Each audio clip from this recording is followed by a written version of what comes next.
करो। क्या कहा था मैंने? तुम्हें उनका दंड मैं नहीं, मेरे पति नहुष देंगे। वही तुम्हारा वध करेंगे।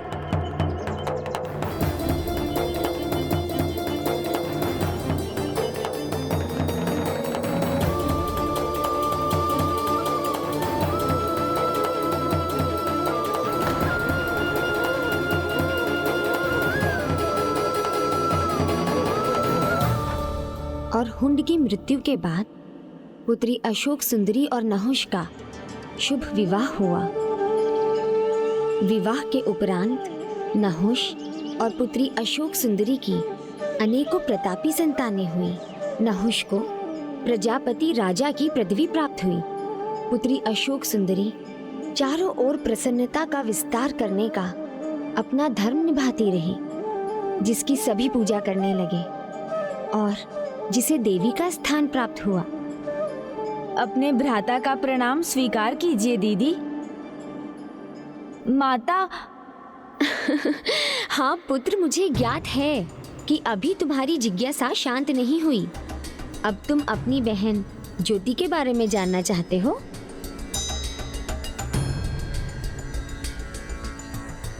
ज्योति का जन्म तो एक अन्य दिव्य घटना से संबंधित है। वो दिव्य घटना थी कार्तिकेय का जन्म। भ्राता का जन्म तो पिताश्री के असीम तेज से हुआ था ना?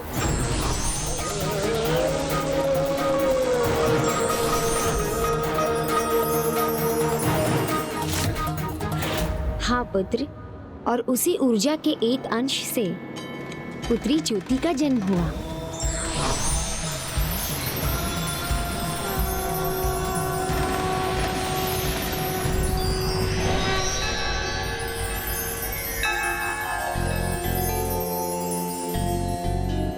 प्रभु की उस असीम ज्योति से उत्पन्न होने के कारण इसका नाम ज्योति पड़ा। पुत्र, सभी भक्त अपने इष्ट देव की पूजा दीपक प्रज्वलित करके करते हैं। भक्तों के इसी प्रेम और इसी श्रद्धा के कारण पुत्री ज्योति को देवी स्थान प्राप्त हुआ। प्रिय,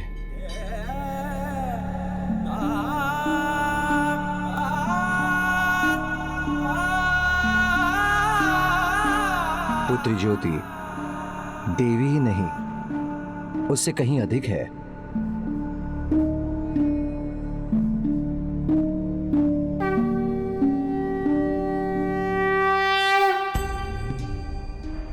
वो कैसे पिताश्री? देवी ज्योति तो परम सत्य की परम शक्ति का प्रतिनिधित्व करती है, जो हमारी बुद्धि और ज्ञान को जागृत करती है। जब भी कोई दीपक प्रज्वलित होता है तो ज्योति ही प्रकाशित होती है। ज्योति भक्त और भगवान के संबंध का माध्यम बनती है, क्योंकि ज्योति को प्रणाम करने के बाद ही भक्त भगवान की पूजा करते हैं। ज्योति तो वो जागृत कुंडलिनी शक्ति है जो अजना चक्र में वास करती है और ध्यान करते समय प्रकाश बिंदु के रूप में जिसका अनुभव होता है। ज्योति अरूप रहकर उन सभी मंदिरों में पूजी जाती है जहां पुत्र कार्तिकेय की पूजा होती है।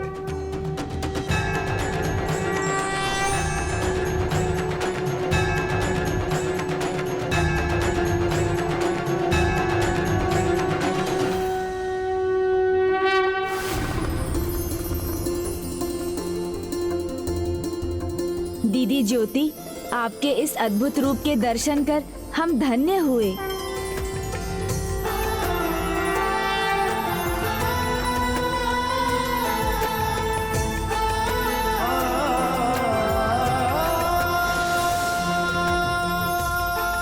किंतु अभी तो एक और कथा शेष है ना माता? तो अब बताने की कृपा कीजिए कि मनसा दीदी का जन्म कैसे हुआ। पुत्री मनसा की कथा भी बहुत रोचक है, क्योंकि उसका संबंध तो उस हलाहल से है जो समुद्र मंथन से उत्पन्न हुआ था। समुद्र मंथन, हलाहल विष, मैं अपनी जिज्ञासा को रोक नहीं पा रहा हूँ माता।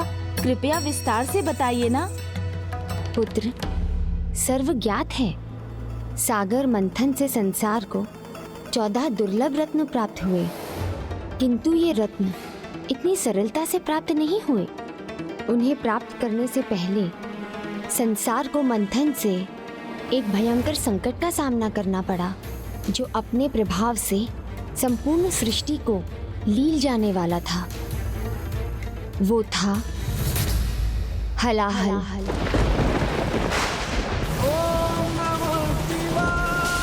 हलाहल विष, जिसे स्वयं पिताश्री ने अपने कंठ में धारण किया और सृष्टि की रक्षा की थी। हाँ पुत्र, जगत पिता ने जगत की रक्षा के लिए उस विष को ग्रहण तो कर लिया, किंतु उससे होने वाली पीड़ा उन्हें निरंतर कष्ट पहुंचा रही थी। सभी की पीड़ा हरने वाले जगत पिता महादेव के लिए भी वो पीड़ा असहनीय हो उठती थी, और उसके परिणाम स्वरूप सृष्टि को भी उसकी पीड़ा का प्रकोप सहना पड़ रहा था। तब प्रभु अपने ध्यान से संसार की पीड़ा को स्वयं अपने ऊपर ही ले रहे थे।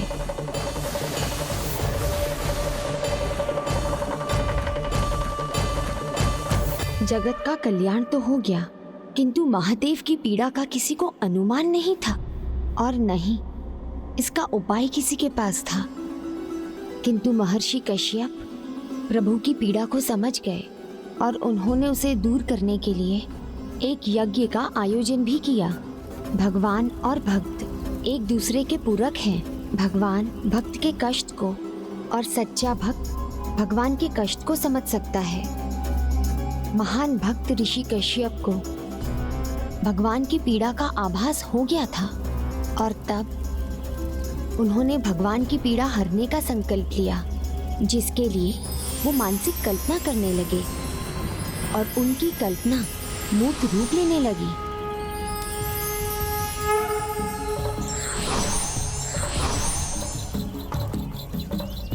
स्वाहा।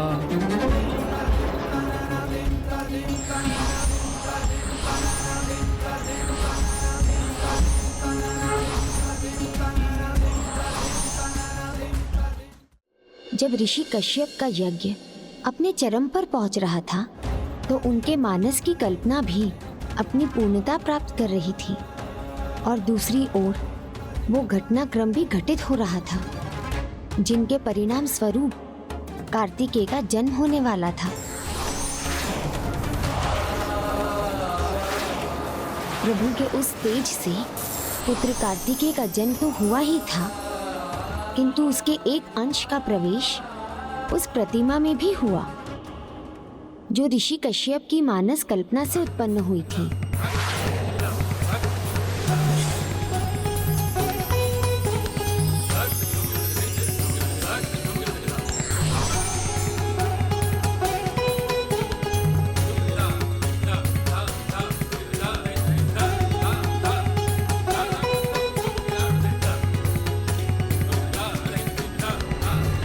देवी, आपका जन्म महादेव की कृपा से हुआ है।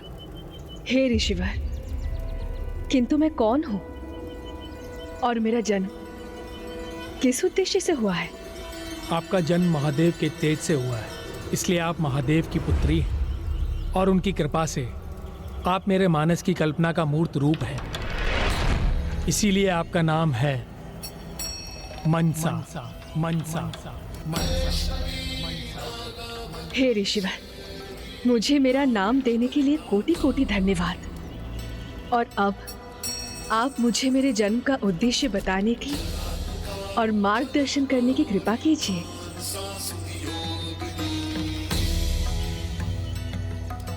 आप वो मनसा हैं जो कठिन तप कर असाधारण क्षमता प्राप्त करेंगे, और भोलेनाथ प्रभु महादेव की सहायक बनेंगे। संसार में आप नाग माता के रूप में भी विख्यात होंगे। सबको आपके विराट रूप के दर्शन प्राप्त होंगे।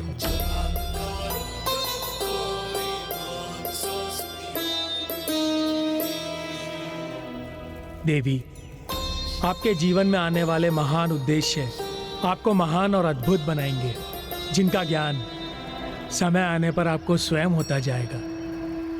जिस प्रकार तपने के बाद सोना कुंदन बनता है, उसी प्रकार आपको भी अपने कठोर तप से अपने भीतर अपार सामर्थ्य जागृत करना होगा।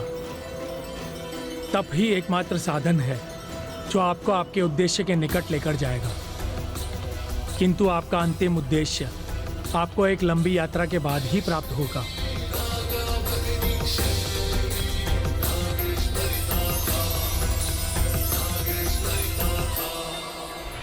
ऋषि कश्यप के शब्दों में स्पष्ट संदेश था, जिसे पुत्री मनसा ने स्वीकार किया। ऋषिवर से आशीष प्राप्त कर उसी क्षण कठोर तप के लिए प्रस्थान किया।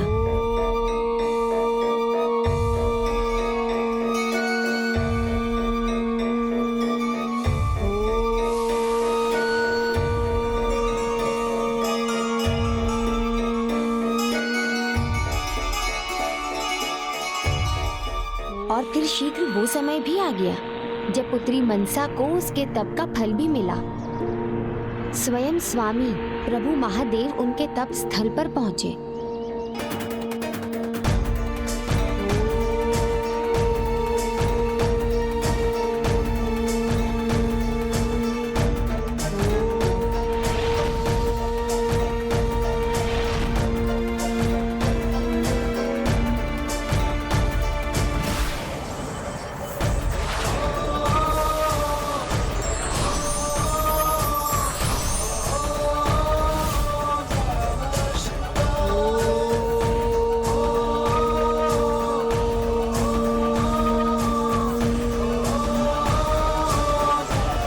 पुत्री,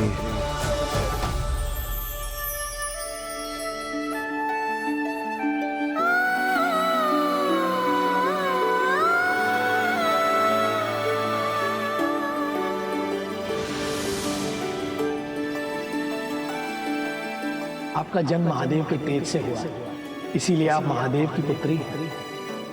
पुत्री, मुझे क्षमा करना। मैंने तुम्हारे तप में बाधा उत्पन्न की। नहीं पिताश्री, आपके दर्शन पाकर ही तो मेरा तप पूर्ण हुआ है पिताश्री। पुत्री, तुम्हारी सरलता, सहजता, निष्ठा और तुम्हारे मधुर वचनों से मैं अति प्रसन्न हुआ।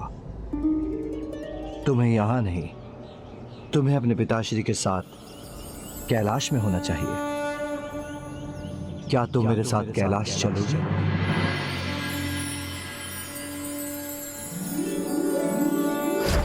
तप ही एकमात्र साधन है जो आपको आपके उद्देश्य के निकट लेकर जाएगा। कहो ना पुत्री, क्या तुम मेरे साथ कैलाश चलोगी?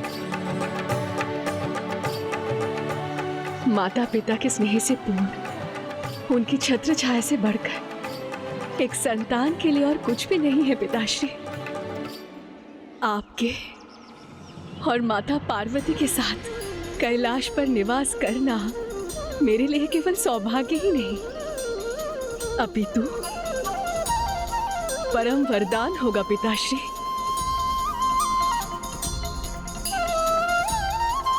मैं अवश्य ही चलूंगी आपके साथ।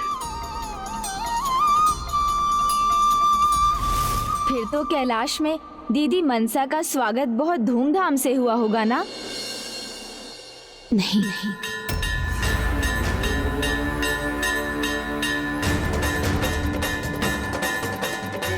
दुर्भाग्यवश ऐसा कुछ नहीं हुआ।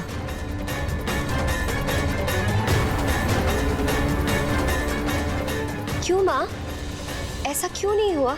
क्या बाधा थी उसमें? मैं बनी थी वो बाधा।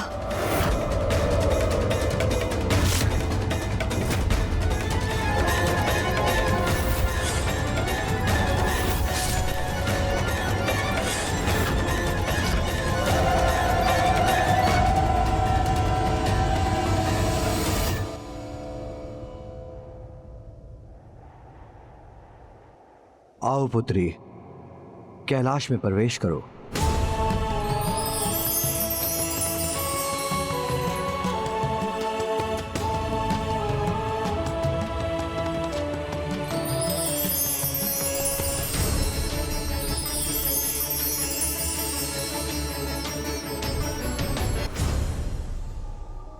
अद्भुत पिताश्री,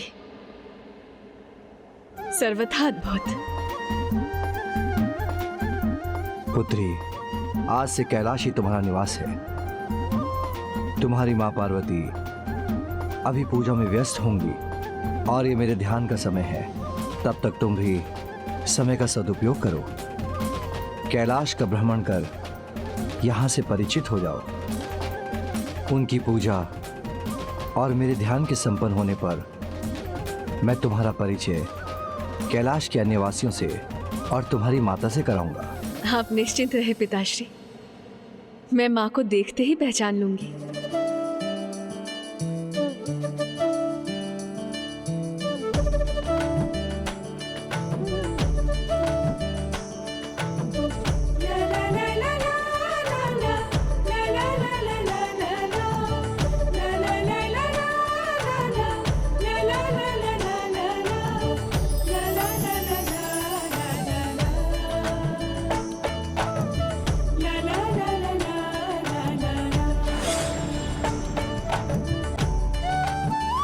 कौन है ये देवी जो इतनी स्वतंत्रता से कैलाश में भ्रमण कर रही है?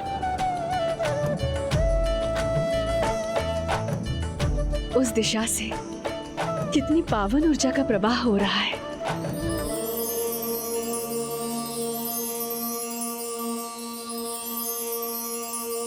माँ के आभास से कितना सुखद अनुभव हो रहा है मुझे। और जब माँ मुझे देखते ही स्नेह से अपने हृदय से लगाएंगी तो मुझे उस अपार सुख का अनुभव होगा जिससे मैं अब तक वंचित रही।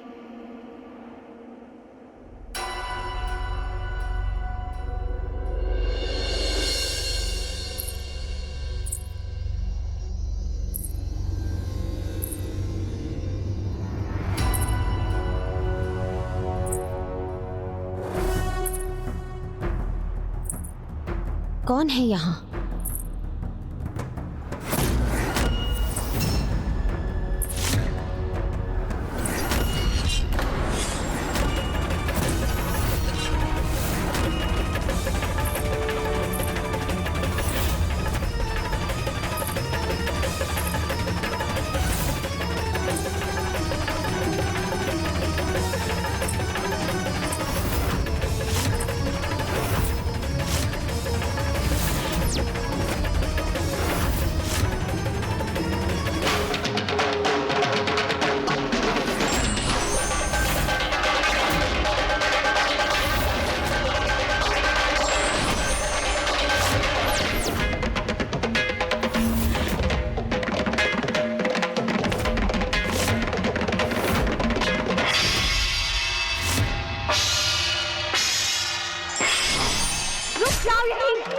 आगे मत बढ़ना।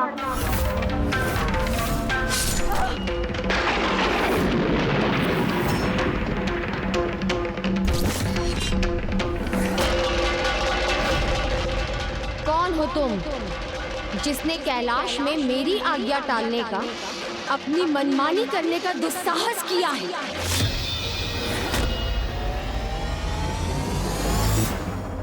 उस दिन अपनी पुत्री को ही नहीं पहचान सकी मैं। उस पर अपने शूल का प्रहार कर दिया।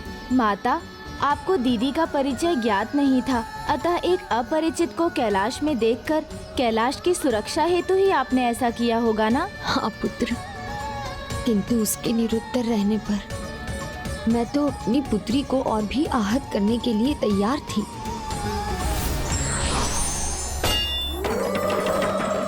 परिचय दो, अन्यथा मेरे क्रोध का सामना करो। बताओ मुझे, कौन हो तुम? हमारी पुत्री है ये।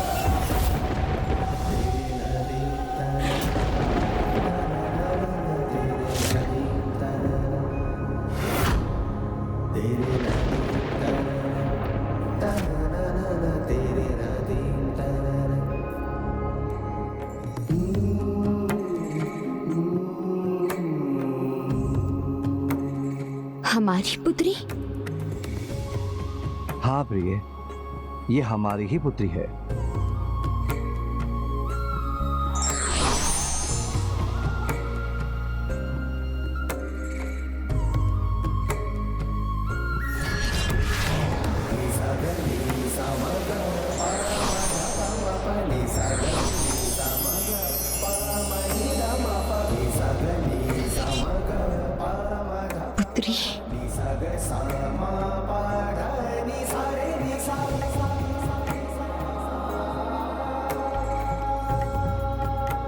पुत्री,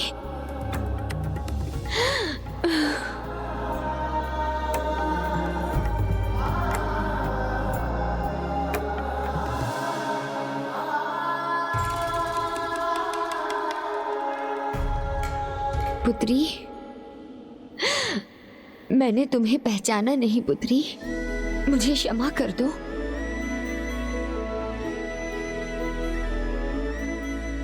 नहीं माता, भूल आपसे नहीं हुई है, भूल तो मुझसे हुई है। आपने मुझे इतना रोका, मैं फिर भी नहीं रुकी। मुझे आपसे भेंट जो करनी थी माता। मेरी भूल को अपनी भूल बना लिया तुमने।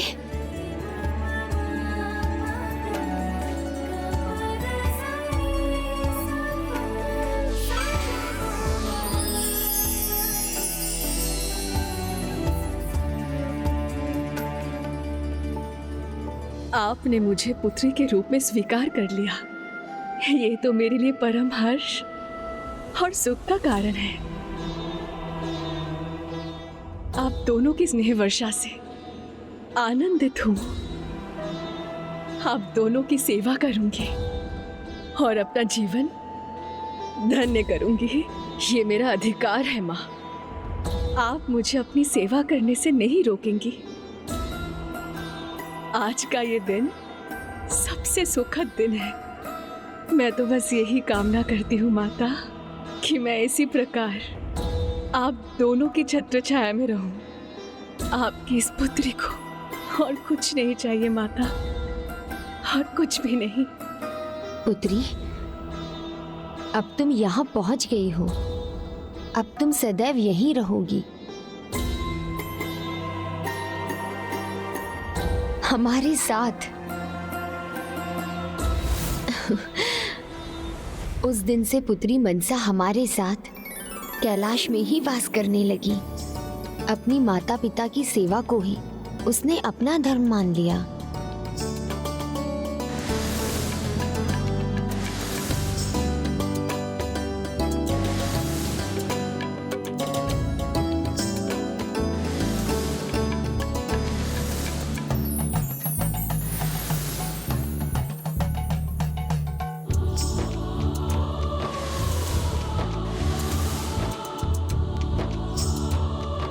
पुत्री, तुम मेरी और अपनी माँ की सेवा में सदा तत्पर रहती हो। तुमसे एक भी दिन कोई भूल नहीं होती। क्यों भूलूंगी पिताश्री? आप दोनों की सेवा करके ही तो मुझे परम आनंद प्राप्त होता है, और मैं इसी प्रकार आप दोनों की सेवा करके अपना जीवन सुखमय बनाती रहूंगी।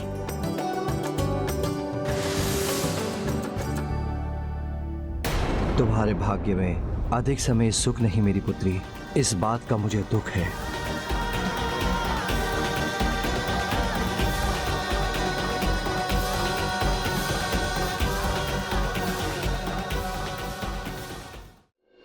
सदा हमारा ध्यान रखने वाली अपने माता पिता की सेवा में समर्पित थी, किंतु उसकी नियति तो कुछ और ही थी।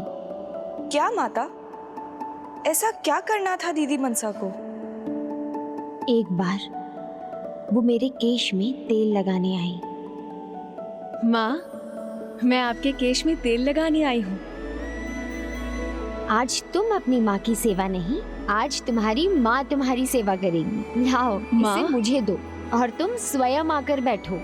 आज मैं तुम्हारे केश में तेल लगाऊंगी।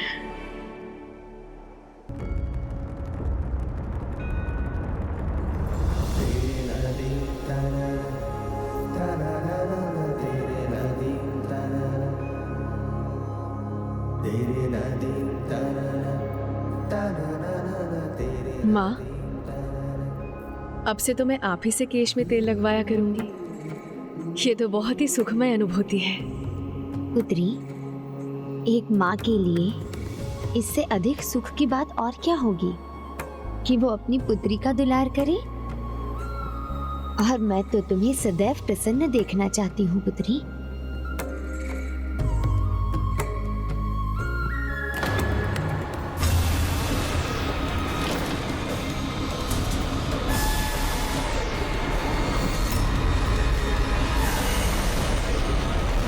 माता, ये क्या हो रहा है? फूल मुरझा क्यों रहे हैं?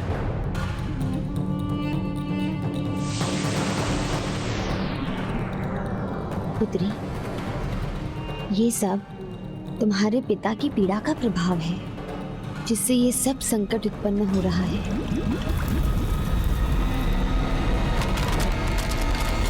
पुत्री, स्वामी ने समुद्र मंथन से उत्पन्न हुए हलाहल का पान इस संसार की रक्षा के लिए किया था। तभी से उनके कंठ में स्थित उस हलाहल के कारण उन्हें अत्यंत पीड़ा का अनुभव होता है।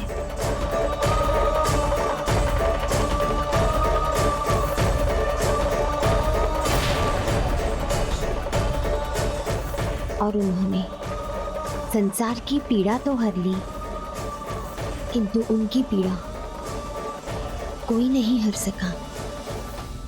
किंतु सत्य तो ये है देवी, जो सभी की पीड़ा हरते हैं, आप उनकी पीड़ा हरेंगे। कदाचित मेरे जीवन का परम उद्देश्य यही है।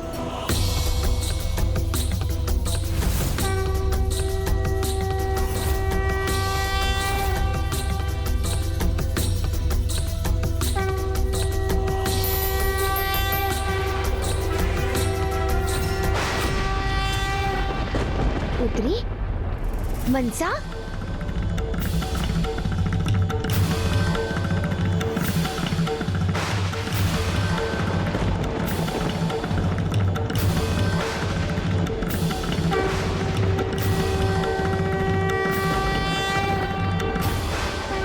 मनसा ये क्या कर रही है?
अद्भुत है मनसा का ये रूप। अवश्य उसके पीछे कोई उद्देश्य छिपा है। नियति समय के अनुसार ही घटती है और व्यक्ति के उद्देश्य को पूर्ण करती है।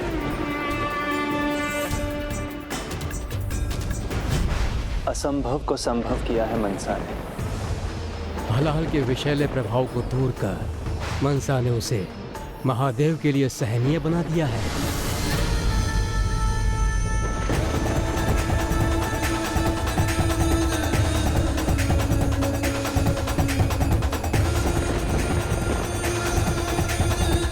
पुत्री, पुत्री मनसा, पुत्री मनसा, तुमने ये क्या किया? स्वयं को इतने कष्ट में क्यों डाला? पिताश्री,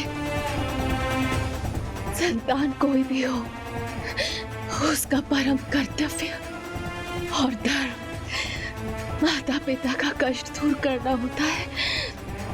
मुझे जो करना चाहिए था मैंने वही किया पिताश्री। मैंने अपना धर्म कर्तव्य निभाया। कर्तव्यनिष्ठ संतान अपने माता पिता का मान बढ़ाती है, अपने सुखों का भी त्याग कर उनके जीवन के सभी दुख दूर करती है, उन्हें हर समय हर प्रकार के सुख देती है। ऐसी संतान प्रशंसा के ही नहीं अपितु वरदान की योग्य है। पुत्री मनसा, मैं तुम्हें वरदान देता हूँ कि तुम पर कभी भी किसी प्रकार के विष का कोई प्रभाव नहीं होगा, कि तुम पर कभी भी किसी प्रकार के विष का कोई प्रभाव नहीं होगा।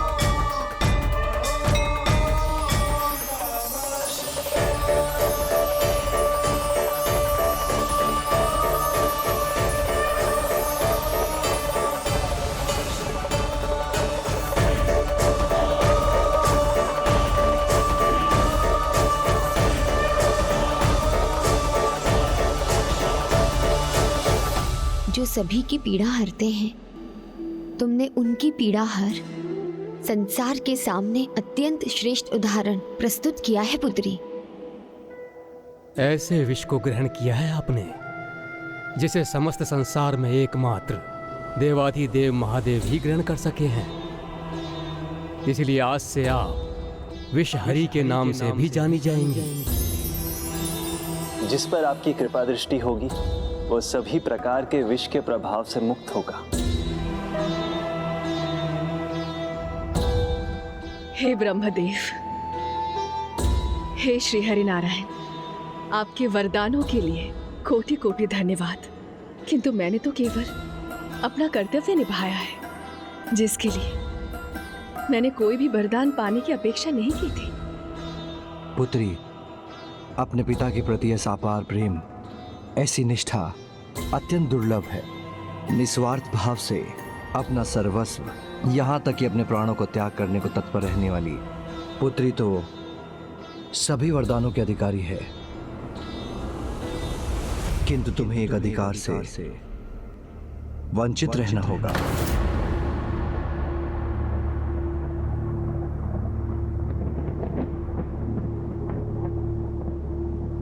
तुम्हें कैलाश में वास करने के अधिकार का त्याग करना होगा।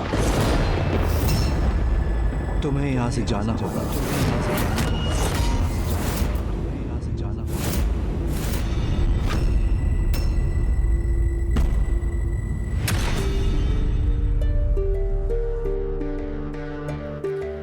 पुत्री मनसा को कैलाश से जाना होगा। मैं तो बस यही कामना करती हूँ माता कि मैं इसी प्रकार आप दोनों की छत्र छाया में रहूं। मुझे जाना होगा, किंतु क्यों पिताश्री? इतने समय के पश्चात मुझे आप दोनों के साथ रहने का सुख प्राप्त हुआ था, उससे आप मुझे वंचित कर रहे हैं।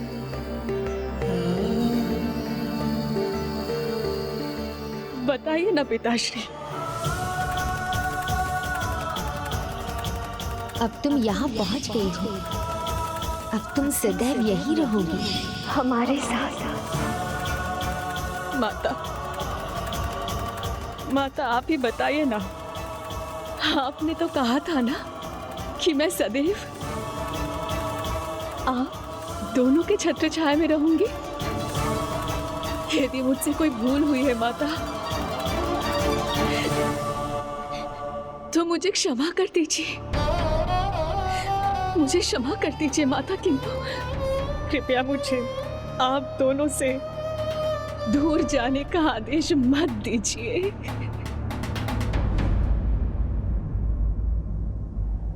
नहीं पुत्री, अब तुम्हारा यहाँ रुकना असंभव है। तुम्हारा यहाँ से जाना ही तुम्हारी नियति है। किंतु माता, ये पिताश्री का कैसा न्याय था? जिस कार्य के लिए दीदी को वरदान मिले, सभी की सराहना की पात्र बनी वो, उसके परिणाम स्वरूप पिताश्री उन्हें ये कैसा दंड दे रहे थे? ऐसा क्या किया था उन्होंने? समय और संघर्ष के अनुसार शब्दों का अर्थ बदल जाता है पुत्र। उस समय स्वामी के वो शब्द मुझे भी शूल के समान चुभे थे।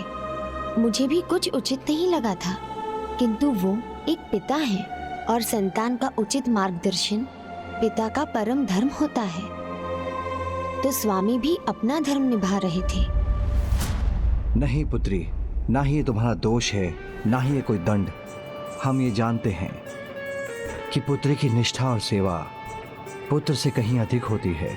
विवाह के उपरांत भी वो अपने माता पिता की कुशलता के लिए कामना करती ही रहती है, किंतु किसी भी माता पिता को अपनी संतान के उद्देश्य में बाधा नहीं बनना चाहिए। यदि तुम यहाँ रहोगी तो अपने उद्देश्य के प्रति जागरूक नहीं रह सकोगी।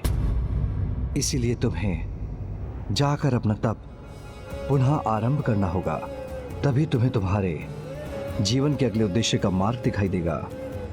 जिस प्रकार पिछली बार तुम्हारे तप के संपन्न होने के समय तुम्हारी भेंट मुझसे हुई थी, उसी प्रकार इस बार भी तुम्हारे किसी से भेंट का संयोग बनेगा,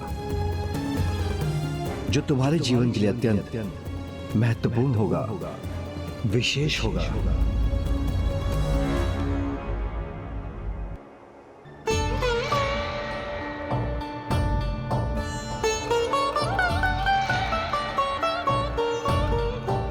यदि यही आपका आदेश है पिताश्री, तो आपकी पुत्री आपके आदेश का पालन अवश्य ही करेगी। मैं यहां से प्रस्थान कर पूर्ण निष्ठा के साथ अपना तप संपन्न करूंगी। पिताश्री, मुझ पर एक और कृपा करें। मैं किसका नाम लेके तप करूं? मुझे मार्गदर्शन दीजिए पिताश्री। पुत्री, मेरे आराध्य तो स्वयं श्री हरि नारायण हैं। मैं उनके तारक नाम राम का जाप करता हूँ। तुम उनके श्री कृष्ण नाम का जाप करो। उससे तुम्हारा कर्तव्य, तुम्हारा उद्देश्य और उसके लिए उचित कर्म तुम्हें स्पष्ट होते जाएंगे और तुम भली भांति अपने कर्तव्यों को निभाने का सामर्थ्य प्राप्त कर सकोगी। तुम्हारे तप के लिए मैं तुम्हें उचित मंत्र भी दूंगा, जिसे कल्पतरु कृष्ण मंत्र पुकारा जाएगा। ओम श्रीम ह्रीम क्लीम कृष्णाय नमः। अपने पिताश्री प्रभु महादेव से कल्पतरु कृष्ण मंत्र प्राप्त कर पुत्री मनसा ने तनिक भी विलंब नहीं किया। वो उसी क्षण अपने तप के लिए पुष्कर चली गई और अपना तप आरंभ किया। ओम श्रीं ह्रीं क्लीं कृष्णाय नमः। माता, हलाहल विष के प्रभाव से पिताश्री को मुक्त करने से अधिक बड़ा उद्देश्य और क्या हो सकता है, जिसके लिए दीदी मनसा को तप करने जाने पर विवश होना पड़ा? पुत्र, स्मरण करो महर्षि कश्यप ने क्या कहा था। पुत्री मनसा का जन्म एक नहीं अनेकों उद्देश्य की पूर्ति के लिए हुआ था, और उसके जीवन का अगला उद्देश्य था नागों का उद्धार। समुद्र मंथन से एक दिव्य अश्व भी निकले थे, वो स्मरण है ना तुम्हें पुत्र? हाँ माता, उच्चैश्रवा। उसी उच्चैश्रवा को लेकर एक विचित्र घटना हुई पुत्र। महर्षि कश्यप की दोनों पत्नियां, सर्पों की माता कद्रू और गरुड़ की माता विनीता, दोनों में शर्त लगी।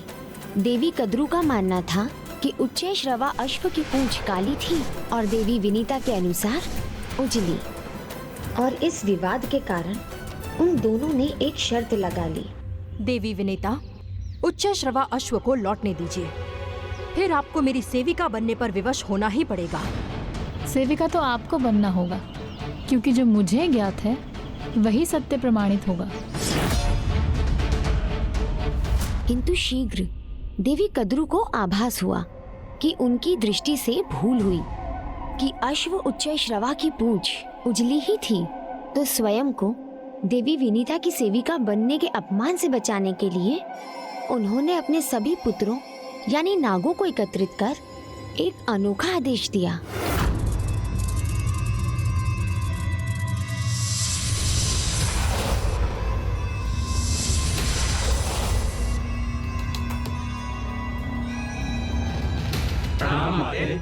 प्रणाम माते। अब इस शर्त पर विजय पाने के लिए तुम सबकी सहायता की आवश्यकता है मुझे। उच्च श्रवा अश्व जब फिर यहाँ से जाएंगे तो तुम सब उनकी पूंछ पर लिपट जाना, जिससे उसका रंग काला दिखाई दे।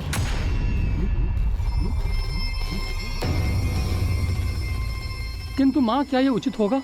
तो क्या ये उचित होगा कि तुम्हारी माँ शर्त में पराजित होकर देवी विनीता के सामने सदा के लिए उनकी सेविका बनकर रहे? क्या यही चाहते हो तुम लोग? नहीं माँ, ये धर्म के विरुद्ध है। हम ये पाप नहीं कर सकते। ये सत्य होगा।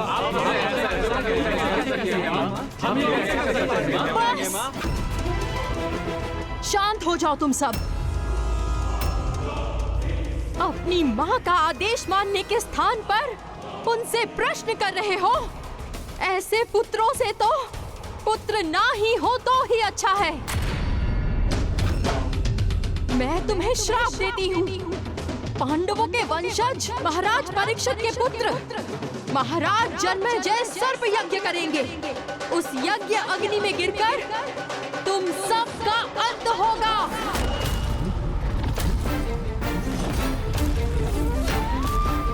देवी कद्रू, ये क्या कर दिया आपने?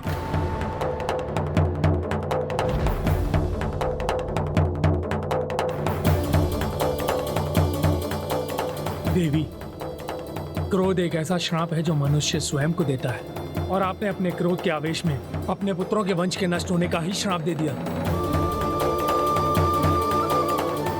मैं तुम्हें श्राप देती हूँ। तुम सबका अंत होगा। माँ, मैं अपने सभी भ्राताओं की ओर से आपसे क्षमा मांगता हूँ। हम आपका अपमान नहीं करना चाहते थे माँ, बस आपको अनुचित मार्ग पर जाने से रोकने के लिए सचेत कर रहे थे। ये तो माता कद्रू से बहुत बड़ी त्रुटि हो गई। श्राप को लौटाने का तो कोई उपाय नहीं होता, और यदि ये श्राप फलित हो जाता तब तो सभी सर्प मारे जाते। तो फिर इस परिस्थिति से बचने का क्या उपाय था माता? एक उपाय है। क्या उपाय है माता? महाराज जन्मेजय का यज्ञ अत्यंत शक्तिशाली होगा, जिसके प्रभाव से नागों की रक्षा कोई तपोशक्ति ही कर सकती है।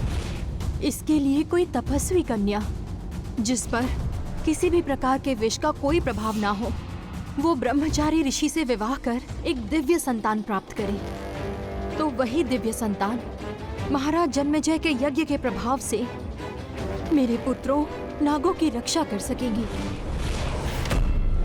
अर्थात माता कद्रू के नाग पुत्रों को इस श्राप से दीदी मनसा का पुत्र ही बचा सकता था। हाँ पुत्र, ऋषि कश्यप की मानसिक कल्पना से मनसा की उत्पत्ति का ये भी एक प्रमुख कारण था, किंतु अभी किसी योग्य ब्रह्मचारी ऋषि से उनका विवाह होना शेष था। किंतु उसके लिए दीदी मनसा को तप पर जाने की क्या आवश्यकता थी? क्योंकि जैसे स्वामी ने कहा था, इसी तप के परिणाम स्वरूप पुत्री मनसा की भेंट उसके योग्य वर से होने वाली थी।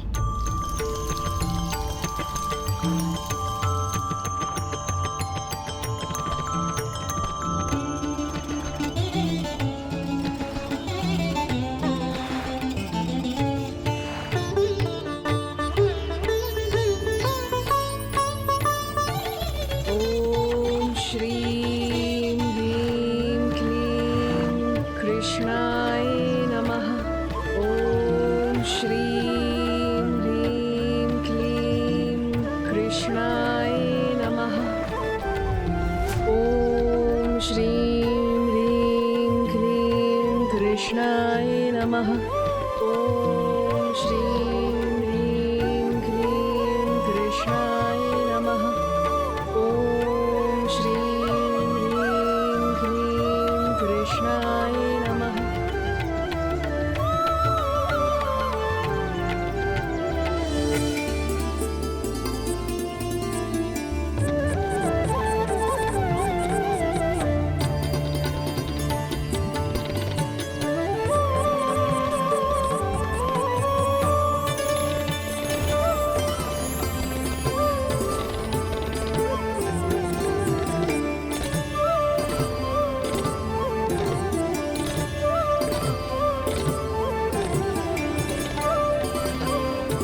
पिछली बार तुम्हारे तप के संपन्न होने के समय तुम्हारी भेंट मुझसे हुई थी, उसी प्रकार इस बार भी तुम्हारे किसी से भेंट का संयोग बनेगा जो तुम्हारे जीवन के लिए अत्यंत महत्वपूर्ण होगा।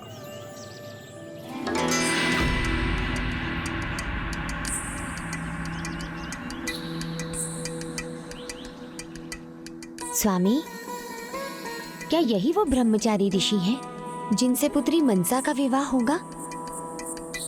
हाँ प्रिय, ऋषि जरत्कारु ही हमारी पुत्री के लिए योग्य वर हैं। उनसे विवाह के उपरांत हमारी पुत्री नागों की रक्षा में समर्थ होगी।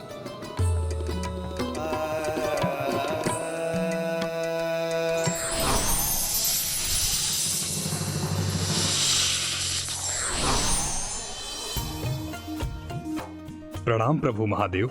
कल्याण हो।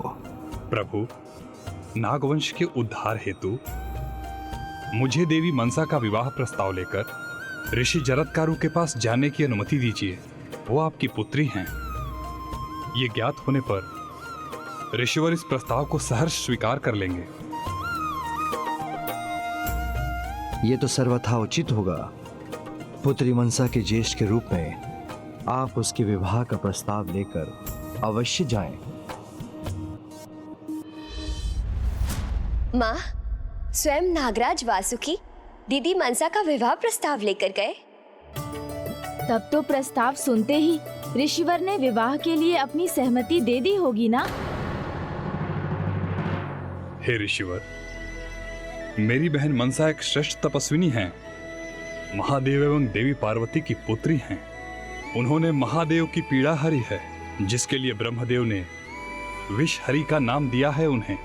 अतएव आप हमारी बहन मनसा का विवाह प्रस्ताव स्वीकार कर हमें कृतार्थ करें।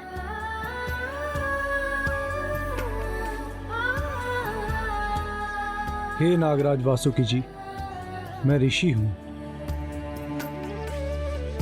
प्रभु का नाम ही मेरा सर्वस्व है। तप मेरा धर्म है और मैं अपने धर्म से कदापि भटकना नहीं चाहता। इसीलिए सभी सांसारिक बंधनों से मुक्त रहना चाहता हूं। मुझे क्षमा कीजिए, परंतु मैं ये विवाह प्रस्ताव स्वीकार कदापि नहीं कर सकता। ऋषिवर ने ये क्या किया माता? महादेव जिनके पिता है, ऐसी स्त्री के साथ को अस्वीकार कर दिया।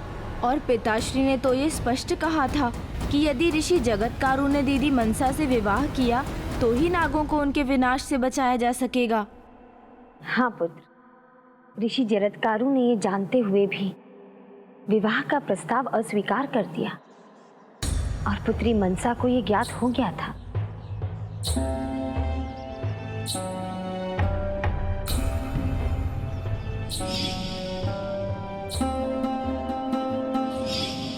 ऋषिवर के आभा में अद्भुत एक आकर्षण है। मुझे विश्वास है उन्होंने भी मुझे देखते ही स्वीकार कर लिया था। अस्वीकार कर रहे हैं आप? जिसे स्वयं प्रभु महादेव की पीड़ा हरने का गौरव प्राप्त है, प्रभु महादेव एवं माता पार्वती की पुत्री मेरी बहन मनसा, उनसे आप विवाह का प्रस्ताव अस्वीकार कर रहे हैं ऋषिवर?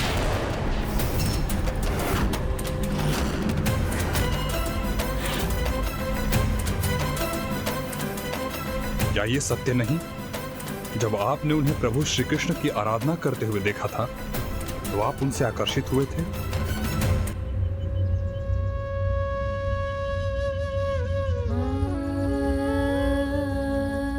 हाँ, आकर्षित हुआ था।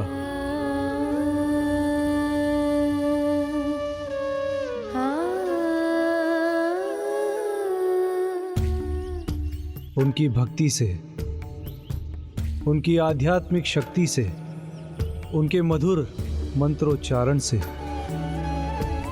पर देवी मनसा से नहीं।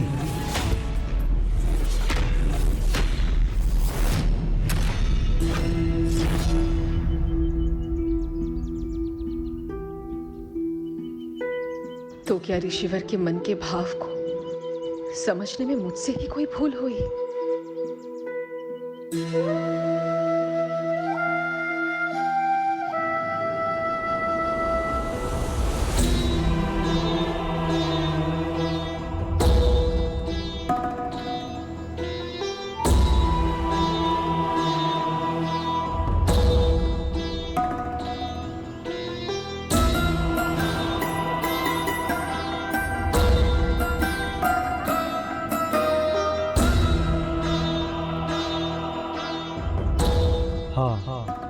आकर्षित हुआ था उनकी भक्ति से, उनकी आध्यात्मिक शक्ति से, उनके मधुर मंत्रोच्चारण से, पर देवी मनसा से नहीं।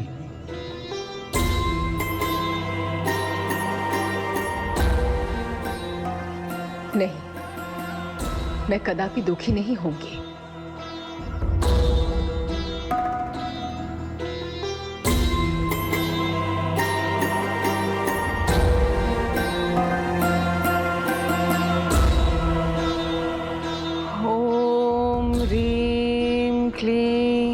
कृष्णाय नमः। ओम ह्रीं श्रीं क्लीं कृष्णाय नमः। आप पुनः विचार कर लीजिए ऋषिवर, कहीं ये प्रस्ताव ठुकरा कर आप कोई बड़ी भूल तो नहीं कर रहे हैं? जो अपने निर्णय पर स्थिर होते हैं उनसे कभी कोई भूल नहीं होती वासुकी जी। मुझे क्षमा कीजिए, मेरे जीवन का एक ही उद्देश्य है, साधना और प्रभु को भक्ति से पाना। इसीलिए मैं आपसे पुनः कह रहा हूं कि इस विवाह प्रस्ताव को मैं कदापि स्वीकार नहीं कर सकता। किंतु प्रणाम नागराज वासुकी जी।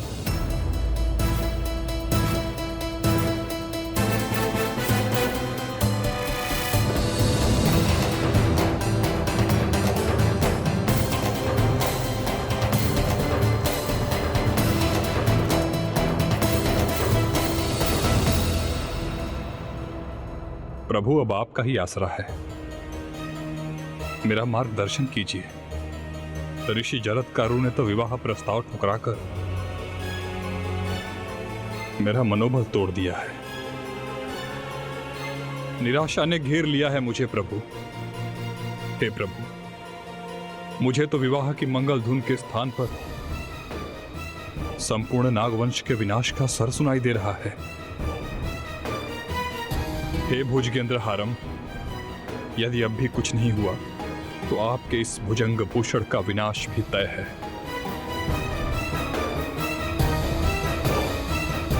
धीरज रखने वाला व्यक्ति आत्मविश्वास की नाव पर सवार होकर बड़े से बड़े संकट का भावसागर पार कर लेता है। धीरज रखिए नागराज वासुकी जी। मनसा के भ्राता के रूप में अभी तो एक ही बार प्रयास किया है आपने। सफलता का द्वार निरंतर प्रयास से ही खुलता है। कदाचित ऋषि जरत्कारु इस बार अपना निर्णय बदल लें। संभव है प्रभु।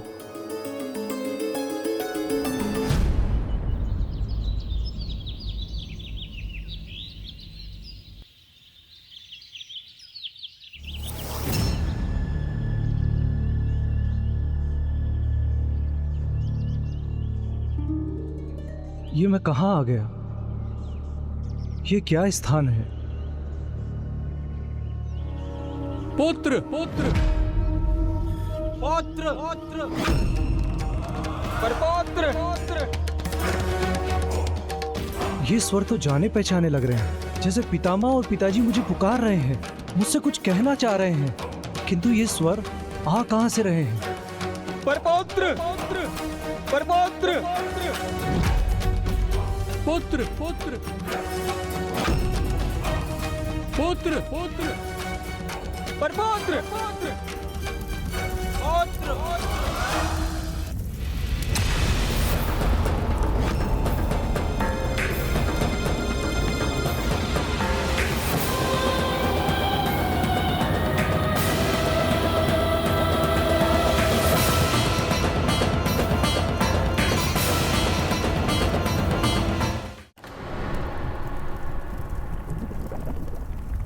पितामह, पिताजी, आप यहाँ इस अवस्था में?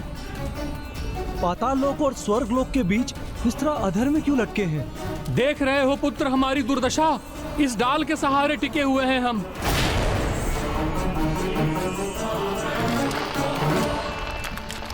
अरे मूषक, हटो हटो मूषक, अरे मूषक हटो हटो। नहीं पुत्र, तुम ऐसे हमारी सहायता नहीं कर सकोगे। इस मूषक को यहाँ से नहीं हटा सकोगे। किंतु पिताश्री, मैं क्या करूं? यदि ये यहाँ से नहीं हटेगा तो आप सब लोग नीचे गिर जाएंगे। हाँ पुत्र, हम पाताल के अंधकार में खो जाएंगे। स्वर्ग और अन्य उच्च लोकों की यात्रा नहीं कर सकेंगे पुत्र। नहीं नहीं नहीं पिताश्री, पितामह, आप लोगों ने तो जीवन भर पुण्य किए हैं, तो उसका ये परिणाम कैसे हो सकता है? आप अवश्य ही स्वर्ग जाएंगे। यदि मैं कोई सहायता कर सकता हूँ तो मुझे बताइए, मैं अवश्य करूँगा। विवाह कर संतान की प्राप्ति करनी होगी पुत्र। ये डाल तुम्हारा जीवन है और ये मूषक काल। जिस दिन काल इस मूषक की भांति तुम्हारा जीवन भी पुकार देगा, उस दिन हमें नर्क की आग में जलना ही होगा।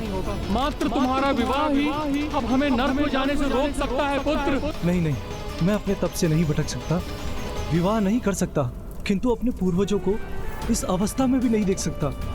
पुत्र, यही है एकमात्र उपाय। वंश आगे बढ़ेगा, तभी हमें इन कष्टों से मुक्ति मिलेगी। पितृ ऋण चुकाना चाहते हो तो विवाह करना ही पड़ेगा पुत्र तुम्हें। विवाह कर लो पुत्र, विवाह कर लो। हमारे कष्ट हर लो पुत्र, हमारे कष्ट हर लो। विवाह कर लो पुत्र, विवाह कर लो। विवाह कर लो पुत्र, हमारे कष्ट हर लो पुत्र। हमारे कष्ट हर लो पुत्र।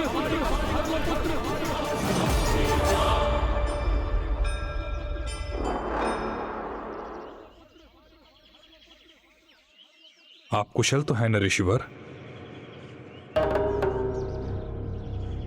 मैं आपका ध्यान संपन्न होने की प्रतीक्षा कर रहा था, इस आशा में कि इस बार आप मुझे निराश नहीं करेंगे। मैं आपसे पुनः निवेदन कर रहा हूं, और आप जब तक हाँ नहीं कहेंगे, मैं इसी प्रकार प्रस्ताव लेकर आता रहूंगा। देवाधिदेव महादेव के आदेश से उनकी पुत्री के विवाह का प्रस्ताव लेके मैं पुनः आपके समक्ष आया हूं। आपकी सहमति की अपेक्षा है। विवाह कर संतान की प्राप्ति करनी होगी पुत्र, तभी शास्त्र अनुसार हमारा उद्धार संभव है। अन्यथा हमें पाताल के अंधकार में खो जाने से कोई नहीं रोक सकता पुत्र।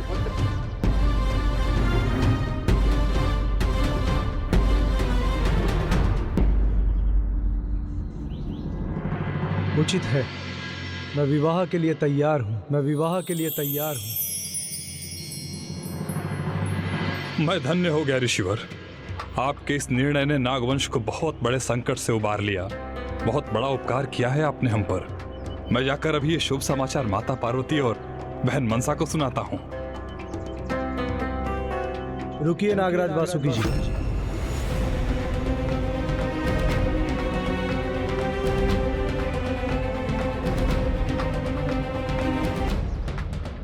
मुझे अभी कुछ और भी कहना शेष है। क्या ऋषिवर, अब क्या कहना शेष है? यही कि मैं विवाह तो करूंगा, किंतु उसके लिए मेरी 3 शर्तें हैं। कैसी शर्त ऋषिवर?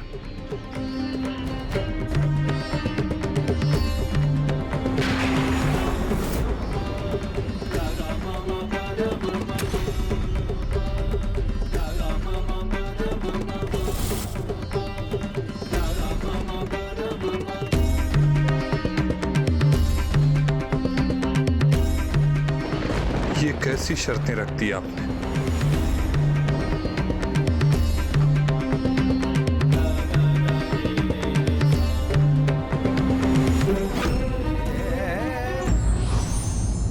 जिन्हें माता पिता का स्नेह प्राप्त है वे भाग्यशाली हैं, किंतु जिन्हें उनकी सेवा का अवसर प्राप्त है वे परम सौभाग्यशाली हैं।